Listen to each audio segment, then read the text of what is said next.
Hi, I'm Timothy Pope, and this is China Buzzwords from Shanghai.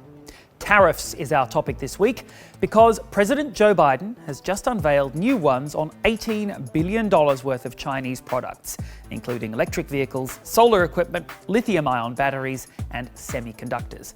There's some other stuff in there too, but first, a tariff is just a tax imposed by one country on imports of goods and services from another country. This can be done for a variety of reasons, and I'm going to talk about the thinking behind the US tariffs in a moment. Most of the items covered by these new tariffs are already taxed by the United States when they're imported. EVs, batteries, computer chips, solar panels and components, and some steel and aluminium products are all currently subject to tariffs. What President Biden has just announced is in many cases a massive increase. For batteries and steel and aluminium products, tariffs will increase from 7.5% to 25%. For solar panels, it will jump from 25% to 50%, and for EVs, the tariff will go from 25% to 100%. There will also be steep new tariffs imposed on things like dockside cranes and some medical products. So now we come to why. Publicly, the US government talks a lot about overcapacity, saying China makes too much of all this stuff and floods global markets with it. We did a separate video on that last month, so go and check that out if you haven't already.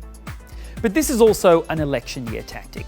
The US public remains fairly unimpressed with President Biden, so presenting a tough on China, America first stance could be a way for him to win votes. Biden also has some pretty clear climate goals, and analysts have been warning that increasing the tariffs on green energy products, particularly EVs, will damage those aims in the cause of trying to revive US manufacturing.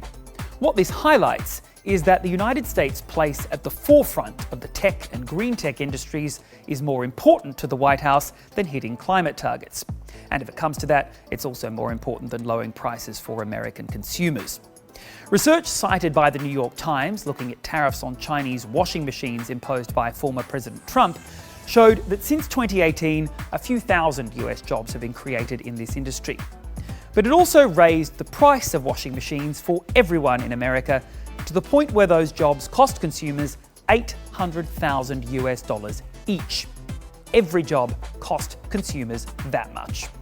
In this case, the increased tariffs on batteries and semiconductors have the potential to increase prices on many consumer electrical products. And the EV tariffs seem designed to keep Chinese-made cars out of the United States entirely. China calls the new tariffs counterproductive. The Commerce Ministry said it shows President Biden breaking his commitment not to seek to decouple and break links with China. And it makes you wonder whether, if this wasn't an election year, would the White House be risking sparking another trade war?